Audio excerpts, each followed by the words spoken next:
very excited for this. This is I've been looking forward to this conversation for a while, and I'm so grateful for the three of you for just taking the time and joining. What I'd love to do is set the agenda and kind of plan for the conversation, and then we'll dive into quick introductions, and then I'll ask all the hard questions that I need to, so that we can all learn from each other. So today, really the topic that we're going to focus on is managing growth in a crisis. COVID is a lifetime event that we're all kind of wrestling with and dealing with. And today we have three phenomenal leaders from three different brands that are very much not only performing at a high level for themselves and their team, but also for their customers and building a wonderful business. I have Jill McKay from Legacybox. She's the Chief Operating Officer. I have Tam from Sol de Janeiro. She's the VP of Global Marketing.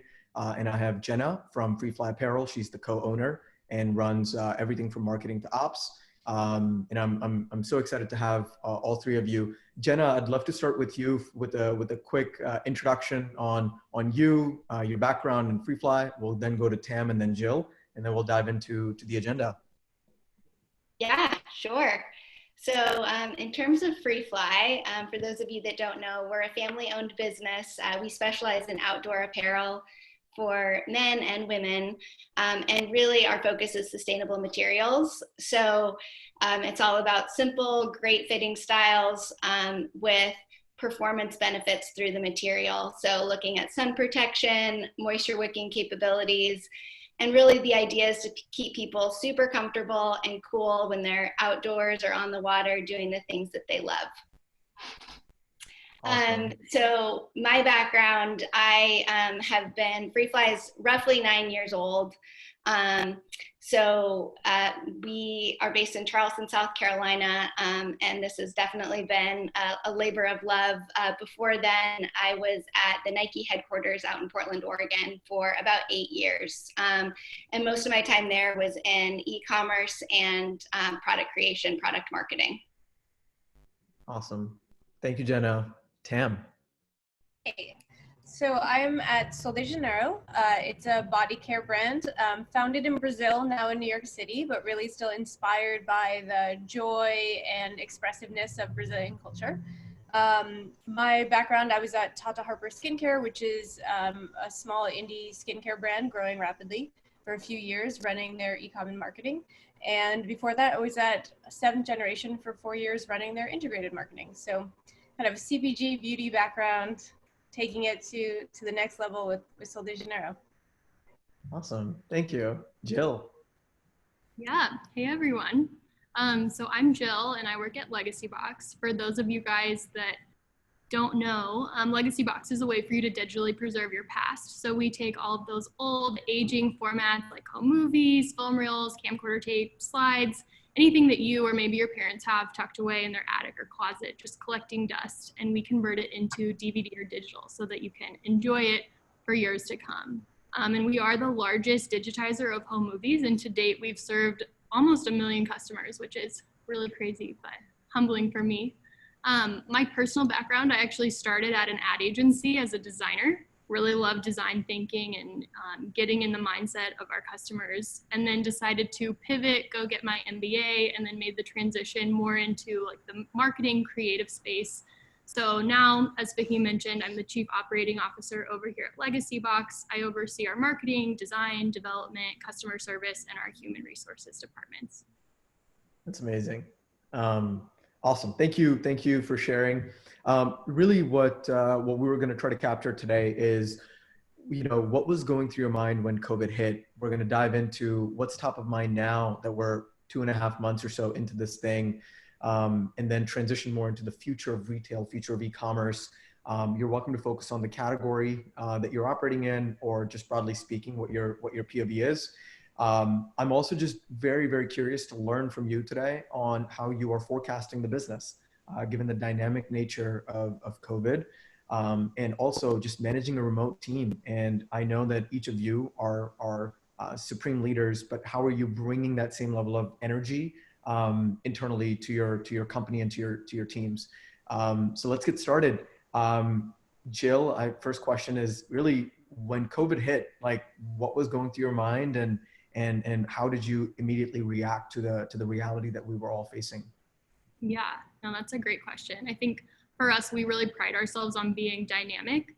And so we really didn't know what to expect when the pandemic first broke out. So we were living and breathing Google Analytics. We were consuming as much media as possible to try to get a grasp on how this was going to affect us personally, but also as a business. And so one of the things that our leadership team did early on was we implemented a daily stand-up. So every single morning for 15 minutes, we were touching base. We were sharing the sales headlines that we were seeing. We were sharing how many of our workforce was out. We ended up offering flexible leave, so those that didn't feel comfortable coming into our production facility where we digitize all of the aging media were allowed to take time off at no penalty. So we were sharing employee headlines, and then, you know, cash flow. Cash is obviously really important, and so our CFO was sharing kind of financially how things were looking. But I mean, it was scary those first couple of days, especially. I think most people find the unknown a little bit terrifying. I'm personally type A, so that didn't jive super well with my personality type, but I think ultimately we just ended up taking it day by day and making the best decision that we could for tomorrow. We essentially threw out our traditional project management systems. We typically plan in 2-week sprints. That was gone, and we were just, you know, each day waking up and saying, if I only have today left, what should I be working on? And we were going department by department. Wow. And that was really how we were dictating what we were focusing on until we had a better idea of the trends and the actual impact that this truly was going to have on Legacybox. Wonderful. Thank you for sharing. Tam, what about you when it hit? What was going through your mind? So I think similar to Jill, maybe a few weeks in, really started doing those daily check-ins, looking at the news, looking at, you know, kind of the Goldman Sachs, McKinsey reports on how the economy was looking. I think within the first week though, so for us, like that first like few weeks of March, when in New York, it wasn't sure, like, is New York shutting down? So we actually launched a fragrance, and a bunch of us were in LA. And so ready for this event to happen. And within a few days, we went from being like, let's see how we'll do. Let's see if we keep this event, to just everyone on a plane now, let's get home. You know, we're not really sure what's going to go on. So I think there was a little bit of like the long-term, like what's happening. But then for us, because we were literally in the middle of launching a product, there was a very immediate need to make some decisions around that as well. So, you know, we ended up canceling our event, moving everything to digital, pulling all our out of home spend. We had JetBlue seat back buys for that campaign, for that launch. So pulled all of those, you know, really very quickly pivoted. And I would say, like, within the first few days had just like stopped all spend except digital very, very quickly before we even knew what was going to go on. So that was really the biggest thing for us, was just, you know, to the kind of cash flow point, but then, you know, really looking at, okay, just stop everything until we know more. Absolutely. Absolutely. Thanks for sharing. Jenna.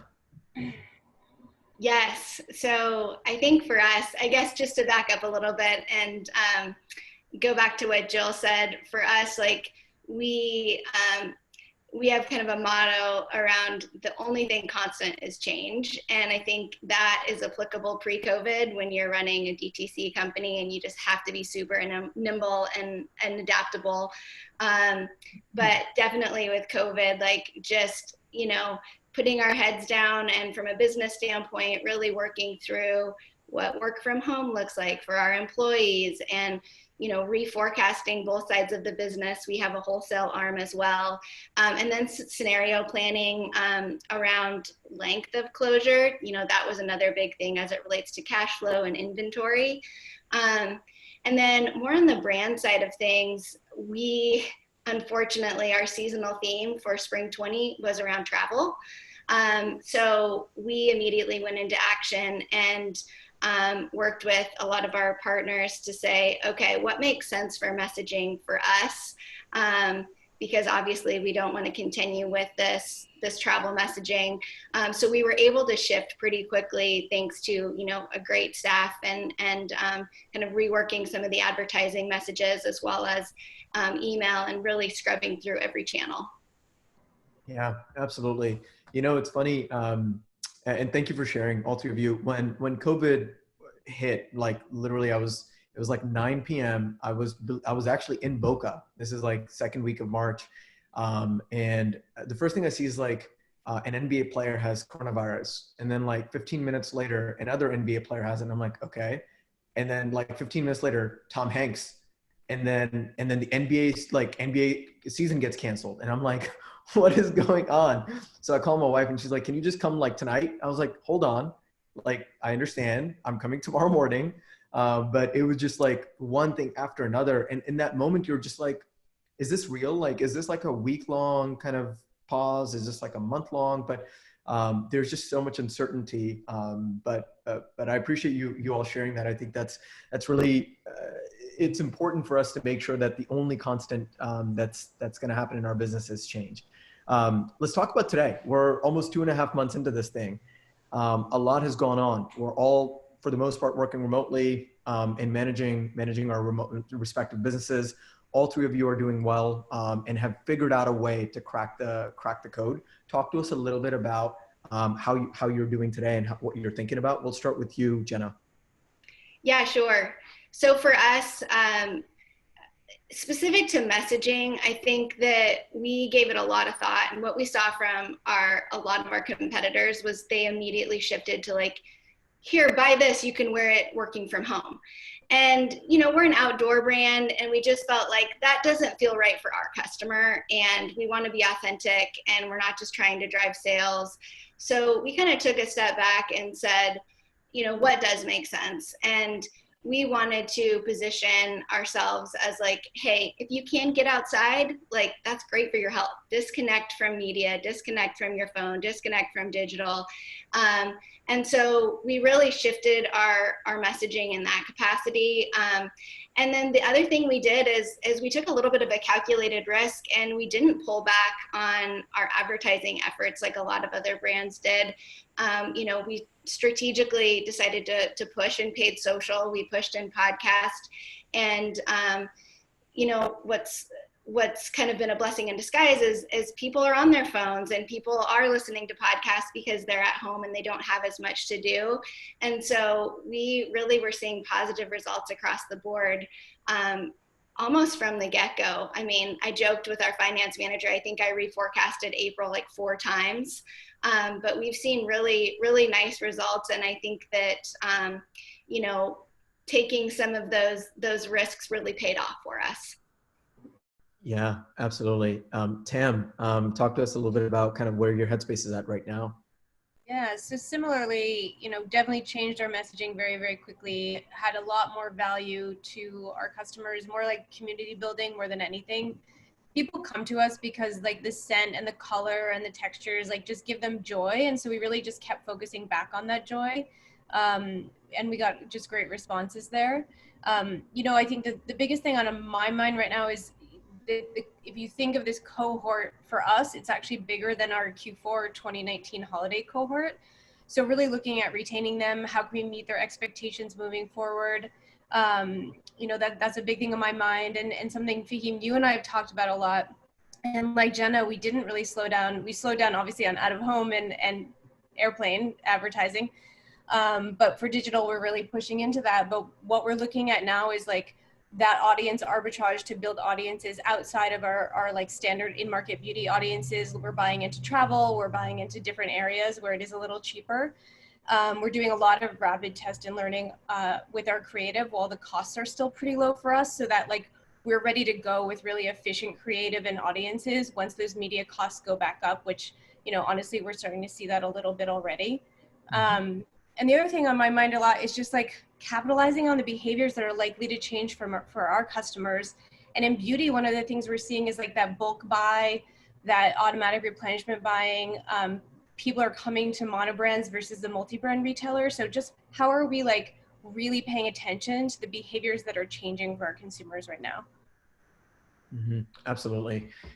Jill, you probably have a ton of stories that you can share in terms of how people are actually spending time at home, particularly quality time, and really looking to digitize their past. But talk to us a little bit about where your headspace is right now. Yeah, I mean, I was going to echo a lot of what Jenna and Tam already shared. I think the first thing that we did was we went and looked at, we essentially tried to have a good pulse on our customer, and so audited where they were and tried to meet them there with our messaging. And so as I'm sure you guys are, sensing too, a lot of people are feeling disconnected. They're looking for ways to stay in touch with those that they love, friends and family. And Legacybox is uniquely positioned to help them do that, in that you're preserving your family's legacy, and you can have these digital viewing parties from all across the country. And so we really leaned into this at-home messaging, being able to connect with loved ones. Also, I think Jenna or Tam, you mentioned earlier that you've been going through and cleaning your house.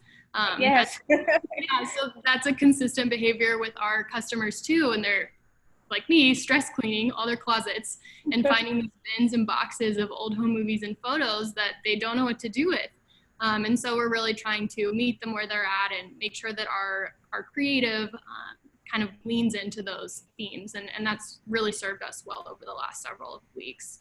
And I think too, which both Jenna and Tam already touched on, like trying to use this as a time to find opportunities. So looking at the channels that do have reduced costs, like how can we test more efficiently? How can we use this as a time to, kind of raise our core media because we can get media buys for cheap.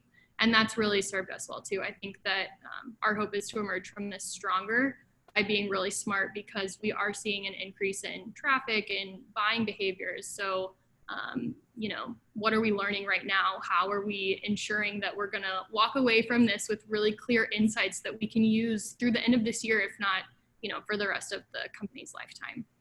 Yeah, absolutely. It sounds like the common denominator here is being culturally relevant, right? And thinking about creative and messaging. Something else that I know all of us are thinking about is the cohort analysis, right? Like, what is the lifetime value of these cohorts over the coming months or so? We don't know what the future looks like right now. There's a lot that's kind of in motion. From your frame of reference, where the three of you are sitting, how are you thinking about the next 6 to 12 months in your business, in your category? And if you have a POV on macro, I'd love for us to hear that. Tam, we'll start with you. Okay. Well, we're hoping that holiday will be very strong. Like I said, this cohort for March and April was actually much bigger than our holiday cohorts. So looking at bringing those people back in. I think for us overall, we are feeling like e-commerce is up. We think it'll stay up. We think a lot of those behaviors will stay there. 6 to 12 months, not knowing what the economy will do. I think it's really just about working with the customers that we brought in. Like I said, maximizing like any sort of gains we can make right now. And really looking at shoring up, I think what we're doing is we're scaling our e-commerce business. Maybe what we thought we'd be doing 18 months from now, 12 months from now, we're doing it now. So whether that's software, whether that's personalization, it's still a pretty young business. It's only about 1.5 years old. So just getting all those things, all that foundational work done now so we can scale. I think that's a lot of what we're doing. Nice. Jill, how about you in terms of the future of Legacybox and just broadly speaking, the future of e-commerce from your frame of reference? Yeah, I think for us right now, the future is still relatively unknown. And so we're just trying to ride this wave as long as we possibly can, and ensure that we walk away with some really clear insights to make us better marketers and business operators moving forward. So yeah, I think that's our big focus, at least in terms of forward thinking. I think we're no longer operating on a day-to-day level. We've advanced to a month-to-month level. So, we're still kind of working on what May's numbers are going to look like. I think there's still a range that we're hoping to stay within. And I think that'll probably continue for the next couple of months too, just because we're not sure when or how things are going to shift. So we want to continue to be dynamic. The one thing I love about you, Nick and Adam, is just the level of agility and nimbleness that the organization still has in its DNA. It's remarkable. Though you've grown exponentially, it's still wonderful to see.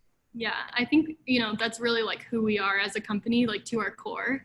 I think a lot of that comes from growing the business in the digital marketing space where you're checking the metrics daily. And if something is Hourly. off, okay, so hourly. And if something is off, you're reacting. And I think the ability to apply that mindset to other places within the company has served us really well over the years.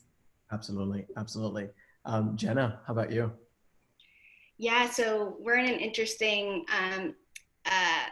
situation right now where we actually have to pre-book our styles out about 6 or 7 months, just because we have custom material blends and it takes that long to produce and get to us. And so right now we're thinking long and hard about what holiday could look like, looking back at our original projections and then looking at the volume increases that we've had, even just in email, new subscribers over the last couple months, and saying, typically holiday is that time frame where you can really cash in on your customers and be able to drive a lot of retention business. So how big could it be versus, guys, let's be somewhat conservative, knowing that there's a lot going on with our economy right now. And from a macro perspective, there's just factors that are out of our control. So the way we're really looking at it is, how can we be ready, but also ensure that we're being safe with what we're bringing in? So instead of taking risk on a lot of like new product that hasn't been proven and tested in the marketplace, it's how can we lean into our best sellers that we know our customer is going to love. And even if we don't sell it all through the holiday, like it's going to sell spring next year.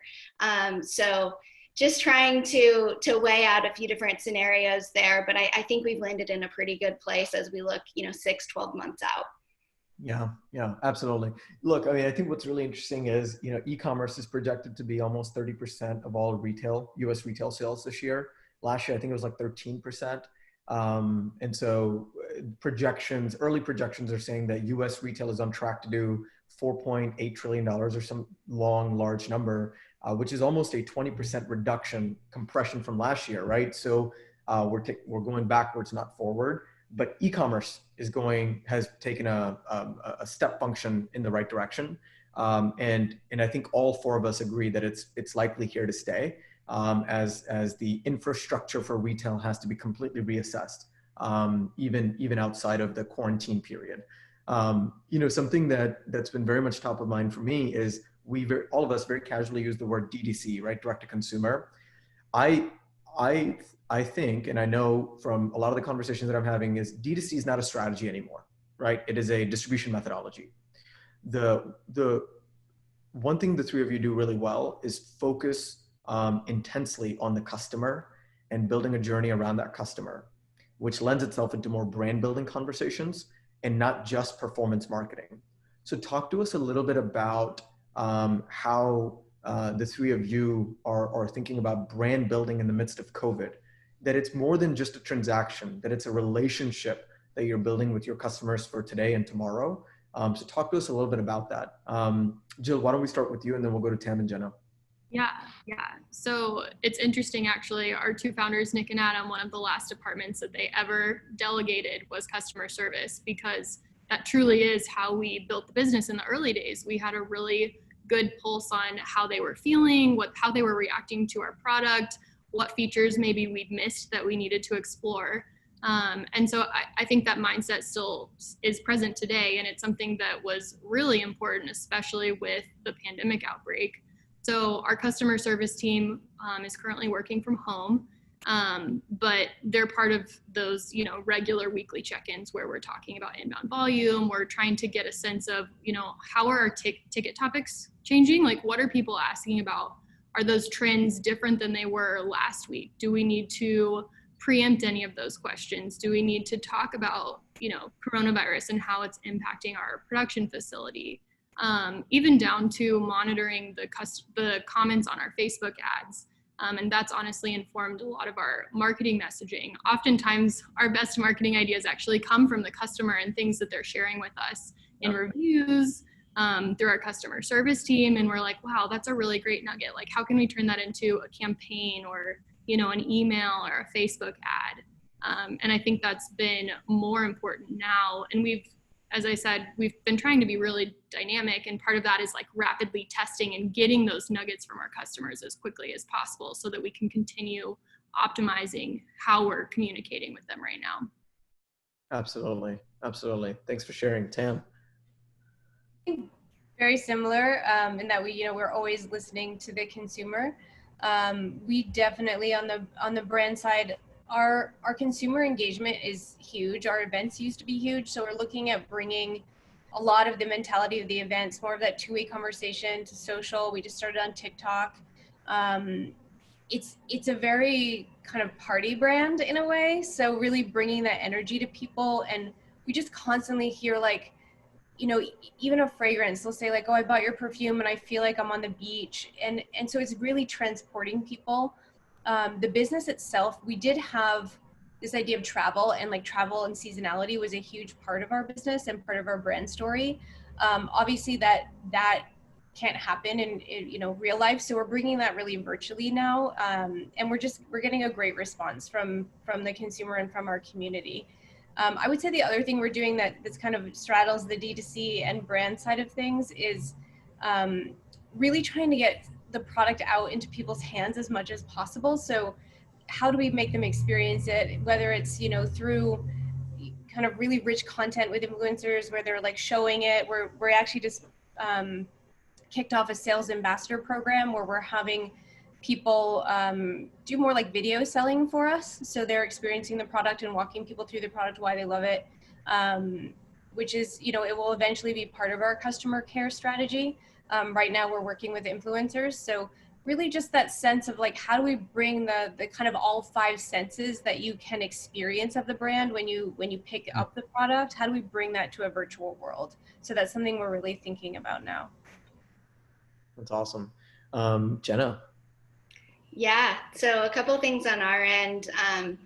We have been busy curating really great content for our customers. So it's not just about like, hey, here's a new product, you should buy it, but it's,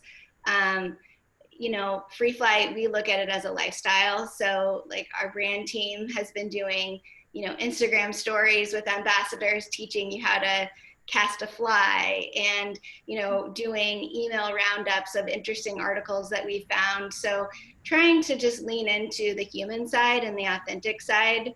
Another thing that we've been doing is our customer service team. They have, not only do we have like top customers, but they also have customers that reach out all the time that they've almost like formed a relationship with. So we actually took the lead, and when everything broke out with COVID, we reached out to them just to like check in and see how they were doing. And I think that was meaningful. And then the last thing that we did just recently is we have a product that's called a sun mask, and it's actually made out of our bamboo fabric, and it's like a tubular piece of fabric that you can use to cover up your face for sun protection. But it could also be used as like a non-medical face mask. So we jumped on things when COVID hit with our development team, and we were able to quickly turn around about 6,000 units, bring those in, and then instead of selling them on our site, which a lot of companies are doing, we wanted to just offer them to our customers. So we sent an email out and just offered those as kind of like a surprise and delight, as well as just a thank you for your support. So, that was something that we just felt like was the right thing to do. We didn't do it for, the marketing or the PR, but we do really want to focus on building a long-term relationship with these folks, and not just the short-term gains. Yeah, absolutely. And I think that's, I can attest to that for the three of you. It's always been about the customer. And building a journey, put the customer in the middle, build a journey around them, service them the right way, because ultimately that's how you build a successful brand, and that's how you create a moat for the business as well. I'd love to start like focusing for each category, each of you separately. Tam, I know you have a lot on your plate, from marketing and operations to analytics and growth, but you also oversee product innovation. So talk to us a little bit about, in the midst of COVID, when everyone's kind of pulling back, you're still finding ways to play offense. Yeah. And so talk to us a little bit about how you're thinking about product innovation in the midst of all of this. Yeah. So I started in August. One of the first things I did when I came in was say, hey, this is a $45 body cream and we know a recession is coming. What do we have that's recession proof? So I put a few recession proof SKUs on the development calendar. So that was good thinking ahead of time. Who would have thought that we'd be in the situation we're in? I know it came about 6 months earlier than I thought it was coming, and in a different way, but the signs were clear. We were going to have a recession. So that was one thing we had, just really getting trial sizes, getting a lot of body fragrance mists, lower price points, thinking about the idea that, a body cream is something that might come out of a basket very early on if there was economic pressure. So that's one thing. The other thing is now, once COVID hit, we looked at developing a hand care category. We launched hand sanitizer with ongoing 10,000 unit donations to healthcare professionals moving forward. We just did our first one on Friday. So looking at that again, staying kind of in tune with the customer and with the brand ethos, but giving people something they need and a product that we can really feel good about and stand behind. And that works really well with our brand DNA overall. So on a product side, that's really, we've taken a look, we really have kind of gone through our calendar quite a few times and moved things around. Like, does it make sense? Like really thinking about the next really 18 months and looking at our portfolio strategy. And like I said, opening up into a category that we thought about, but it wasn't like an immediate, we thought maybe 2022 will go into hand care. And so that we really just fast tracked quite a few things, both from that lower SKU price point side and then from the hand care side. Yeah. Yeah. And I feel like, stuff that, we were supposed to see over the next 2 to 5 years, we've kind of compressed it in a 10-week window. Yeah. Yeah. Jill, forecasting is such a challenge right now in our business, particularly as we think about the media mix modeling. And I know that, obviously you're overseeing marketing. Talk to us a little bit about levers you're pulling across the diverse marketing mix that's activated for Legacybox, and what's your framework for even thinking about where to invest, where to pull back, and so on and so forth? Yeah, I would say we go channel by channel. And then, well, first I would say we start looking at the whole marketing mix and we say, okay, looking at performance across all of these, where do we think there's room to grow? Essentially like going, okay, here's our number one marketing channel, here's number two, here's number three, just in terms of performance. And typically we'll start with the number one that's driving the greatest efficiencies. And we'll say, okay, has this channel already been tapped out? Is there room to scale? And if so, we'll look at a plan to go ahead and do that. And then we just go from 1 to 2 to 3 all the way down. And then once we've kind of modeled that holistic plan, we'll take a step back and say, okay, do we like this? Do we like where these channels fell? Do we feel comfortable with this overall ad spend? Does it track with where we think we're going to land in terms of sales for the month? But I would say in the midst of COVID, as Tam mentioned earlier, a lot of the inventory was cheaper across several of the different channels that were previously advertising on. And so a lot of it was having a good relationship with those partners that manage those channels, and asking them to say, hey, if there are opportunities, let us know. If there previously was, a vertical that was maybe cost prohibitive for us, but now is running at 50% off, like, let us know. We want to test that. Let's get some data. And then when things, right size, we can say, does it make sense for us to continue on this channel? But at least let's take advantage of that opportunity while it's here. Yes. So that was really how we were thinking about it. Yeah, no, thanks for sharing. Jenna, on your end, as we think about forecasting the broader business, right, across beyond just marketing, but like supply chain, you talked about merchandising challenges. What's the dialogue, internally at a high level? Like, how are you, Austin, Tanner, how are you guys thinking about forecasting for the next, for the remaining of 2020? Yeah, I mean, there's so many unknown factors like now more than ever. So we're really just scenario planning. Yeah. And, we have at any given time 3 scenarios in place. And I think we're optimistic, but we're also, planning things like cash flow very conservatively just to make sure that, we feel like we can, stay above water, keep the lights on, all of those things. But it also gives us an opportunity to stay nimble and be able to push when we want to get up to those aggressive plans where, you know, we've been the last month or two, to have a plan in place to really go after it and act fast. Got it. I think we're all feeling that to some extent. I feel like every day feels like a week right now, and we're all trying to maneuver through the same challenges. I'd love to pivot the conversation to managing a remote team and creating a high performance culture. Obviously, the three of you have done incredibly well in your careers and are managing a large organization. But talk to us a little bit about how you are managing a remote team and program right now. Jenna, we'll actually start with you first. Yeah, sure. So what's interesting is we did not have any sort of work from home policy before this started. So we were really big on we have a small headquartered office in downtown Charleston, and we were really big on creating a super collaborative environment. And so we were a little nervous that this was going to be a huge change for people. And we're a really tight-knit group and everyone loves to socialize. So I'd say, I'm super proud of our team, in hindsight, looking at the last 2 months, because they've adapted really well. But some of the things that we're doing, we're trying to connect pretty consistently of course, in smaller departmental groups, but also as a full company. So we're connecting about every other day with, different topics via Zoom. And we've also been able to bring in some external folks, which has been fun, to, help kind of motivate the team and challenge the team. Even we brought in someone to give us some tips and tricks from working from home. And I feel like that's been nice just to keep the spirits up.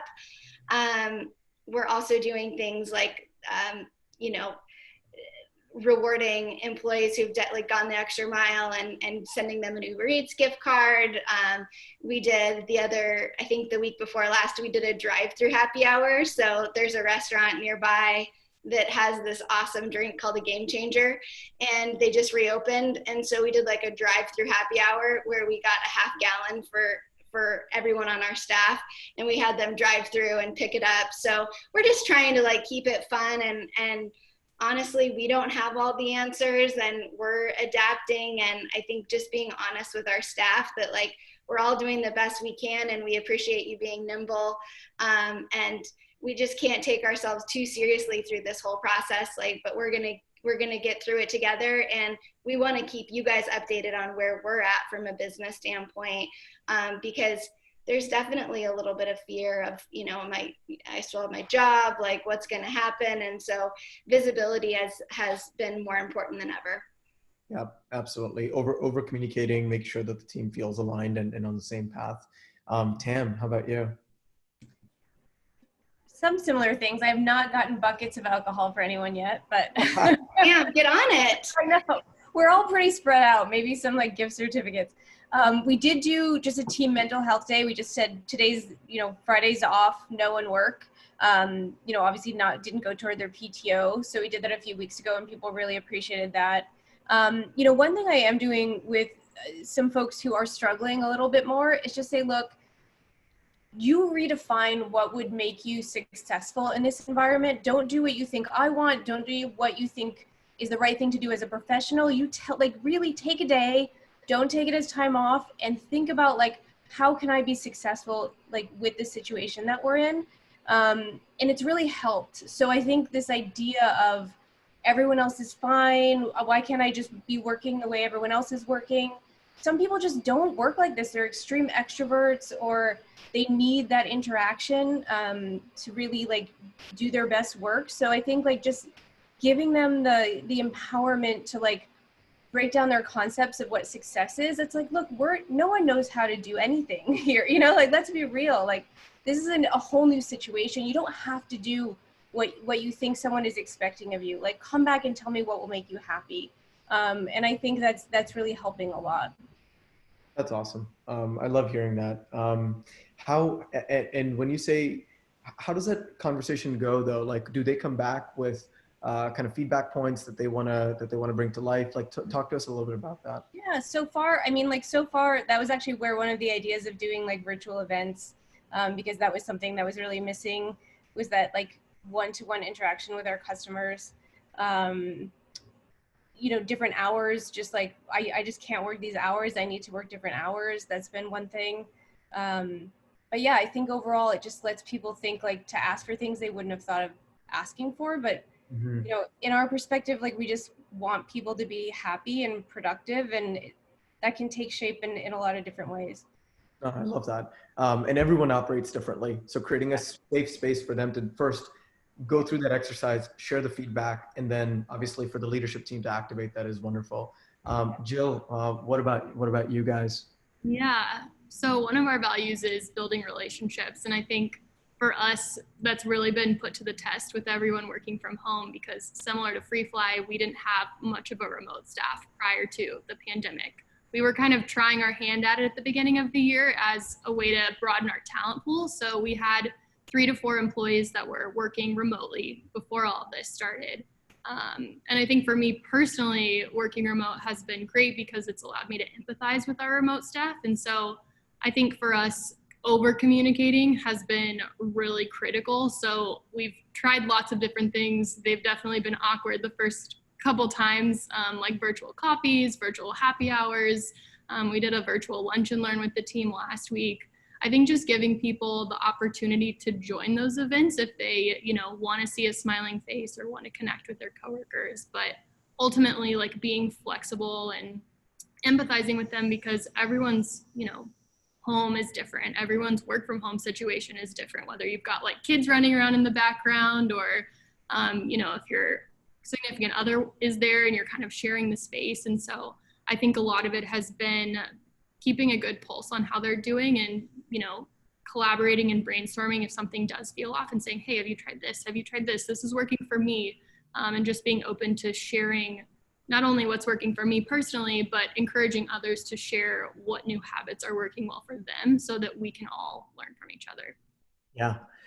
Jill, like follow up there would be, because we're 2.5 months into this and this thing can potentially go on for longer, how are you personally you know, thinking about your mental health and managing your day and not just, you know, working 24 hours, right? Like, how do you talk to us a little bit about your day to day and how you're managing through this whole thing? Yeah, I mean, it's definitely been an evolving, you know, approach, I would say. Like the first couple of days, I loved it. I loved having no distractions. I loved being able to just put my blinders on and work on what I wanted to work on. But ultimately, I started going a little bit stir crazy. I'm very much into routines. I like getting ready in the morning, hopping in the car, grabbing a coffee on the way. And so for me, I think kind of redefining, as Tam actually alluded to, like what my ideal personally looks like. And so I've kind of doubled down into meditation, yoga. I actually like revamped one of our back decks at our house. So it's like a little like Zen space with a comfy chair. I will do my yoga out there. There's plenty of space to roll out a couple of yoga mats. I have some plants. And so for me, I think what I missed most about going into the office was just the different environment to kind of break up my day and break up my week and signify, okay, I'm home now, pivot to relaxing. Okay, I'm at work now. I need to focus and like knock out my tasks. And so being able to create some separate spaces in my house, I think has been absolutely critical to me not losing it. Yeah. And do you have a separate home office that you work in and kind of shuffle between? Okay. Yes. Yeah. Yes. Yeah. I think change of scenery is mission critical. Yeah, you know, absolutely. and I think all 3 of you know me by now. I like to walk and talk, and a lot of my meetings are standing meetings. And so I think people that aren't used to doing a ton of Zoom, the first thing they do is hop on video. And so I have to request, I'm like, hey, so I've been on 5 calls and it's 10 a.m. So can I just not have video on for this one? So just like requesting so that I can walk, because that's how I get my juices flowing. And I can do that truthfully. The best thing about that is I can do that anywhere. It doesn't have to be inside the office or home. I can do it anywhere. So that's great. Jenna, how about you? I mean, talk to us a little bit about, I know you have a beautiful family. And so how are you managing the work-life balance and integration? It's been tough. I will just be totally honest. I have two young boys, ages 2 and 4. So, you know, we luckily have a little bit of help with childcare, but just having my hands in a lot, I think that trying as best as possible to create boundaries, even if they're not always physical boundaries, but, you know, work time and then, you know, family time. I've also, I mean, Jill is like a gold star. I need to aspire to meditate and do yoga, but I think working out has been a big one for me as well. I've been biking a lot, and getting outside is always super grounding. So those are the couple of the things that I've been doing, but I would not say, I think I have a little ways to go. I'm going to continue to work on what that looks like. We all do. I was so ambitious about saying, you know, I'm going to work out every day in the midst of COVID. And I'm like, I got my head straight. And I think that lasted like 4 days. Meditation has been wonderful though, like 5 to 10 minutes a day. I've realized, like, I think a lot of us are addicted to this thing, right? Like we're always on the phone, email, Slack, text. I mean, you should always plugged in. And so just finding a way to disconnect. So this Sunday, I've told my wife, like, let's turn off our phones and we're just going to try to disconnect if we can. And we're calling it digital detox. So, you know, I'll report back to see how that goes. Tam, how about you? All right, well, you guys are inspiring me. Thanks to Jill, I'm going to start doing yoga outside. The neighbors can just deal with it. Yeah. I love that. No, I have what I've found is that my like my sleeping time has changed. So I'm waking up really, really early. So I have been doing more like yoga, meditation, which has been really helpful and really good. I've not been like walking or leaving the house as much as I should. So like that's one thing I need to add in, just like getting out into the world. So maybe my morning yoga outside will help. But yeah, other than that, the one thing I'm finding is like I think the mornings feel fine for me, but in the evenings, it's like work and then sleep. It's, you know, I don't have children, so there's no like in between there. It's just like nonstop. So that's my next step, is to figure out how I decompress in the evenings, maybe like another meditation. Yeah. Bike riding, jogging. I mean, something that like removes you from work, because typically, I mean, at least I don't know how it is for the three of you, but you know, literally work ends around like 7:30, and then I go straight into dinner, and then maybe have like a quick conversation with my wife, and then go straight back into work. And it just feels like there's no like, I'm in a rhythm, and that's great, but at some point, that's not healthy. So something that I'm actually thinking about doing is in the next week or two, just taking a couple of days off. I want people, whoever's listening, like, please take the time you need to recharge. Everyone's different. Some people need a day or two, others need longer, but I learned this back in the day in physics, like energy can't be created or destroyed. It can only be transferred. And so the concept of burnout is actually very much perceived. It's not real. The burnout is a function of you just doing one thing for a long time and not transferring that energy somewhere else. So whether it's yoga, whether it's meditation, whether it's, I don't know, cooking, whatever, just like transferring all this built up energy into something else just gets you fired up again. I'm going to try to apply it in my life. I just, you know, advice that's been passed down to me. Yeah. So we have a couple of questions. I know we have 7 minutes. So I would love to start with the first one. And this is any one of you or all of you can answer. How are you handling or looking toward hiring and onboarding during remote work? What's the single biggest kind of process, innovation, positive change that's sort of been caused by COVID? Well, Fahim, you know, I just hired a director of e-com during this. I know. So tell us a little bit about how that onboarding went, or and kind of what are your lessons that came out of that conversation? Yeah, a lot of learning. Obviously, I've never onboarded anyone remotely. You know, honestly, even when in my past, when it was like, you know, we need to onboard someone in Japan, I would fly to Japan and do that there. So it's been very interesting. I've kept, like, one of the biggest things is I really worked on a 90-day plan with her. And we keep this running like long document of kind of the area of focus, like just the general thoughts. Every time we touch base, we like go through this 90-day plan. We really work on that in a strategic way together. Everything, like much more than normal. Like I would say I always really fall in the space of like, you know, kind of do something with the person you're training or you're onboarding once, have them do it once, and then have them like train someone else once.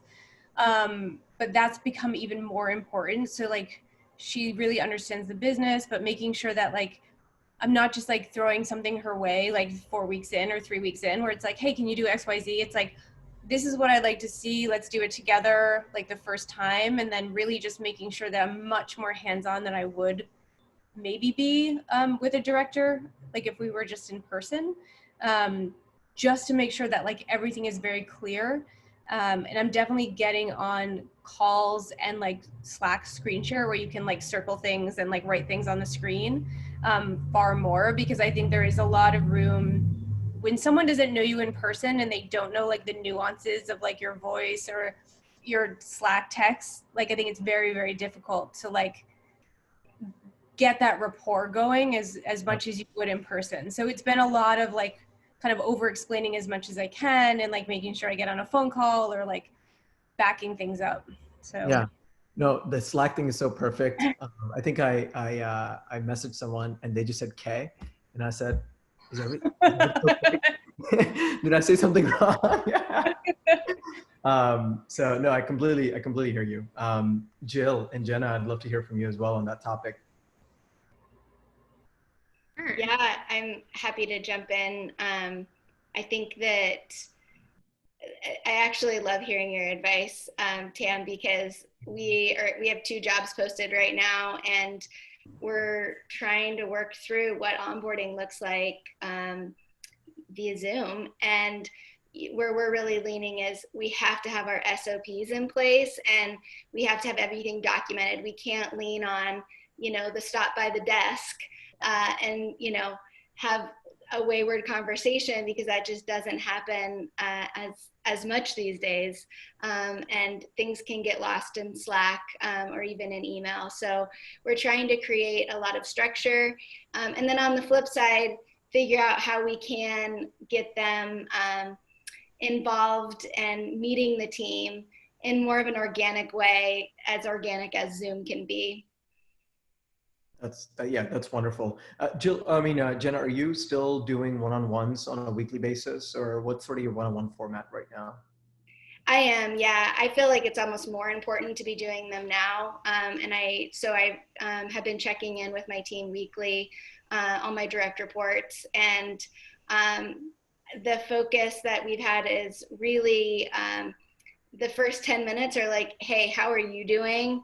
Like, what can I do to support you? How's your team handling things?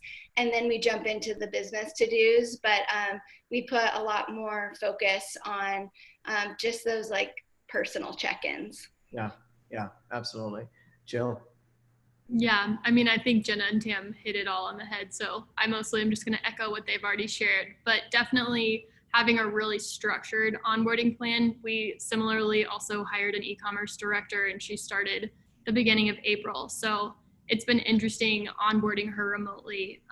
But I think just having really clear expectations and checking in weekly to say, okay, are we on track? Do you have questions on anything?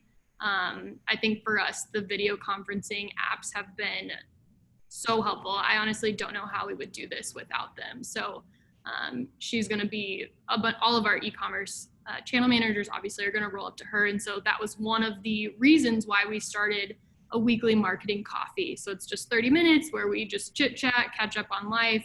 And I think that was really critical for her, especially to start building rapport with her team. So yeah. Over communicating. Over communicating, that's the name of the game. Yeah. Amazing. I know that I'm getting a few Slacks from my team asking questions, but I know we don't have a ton of time. I just wanted to thank the 3 of you sincerely for taking the time. I'm so proud of all the work that you all are doing for your clients, your customers, your team, and the broader organization. So let's pedal to the metal. We're all in this together. So just thank you sincerely for taking the time, and onward and upward. Thank you. Thanks. Right. Thank you all. Bye. Bye.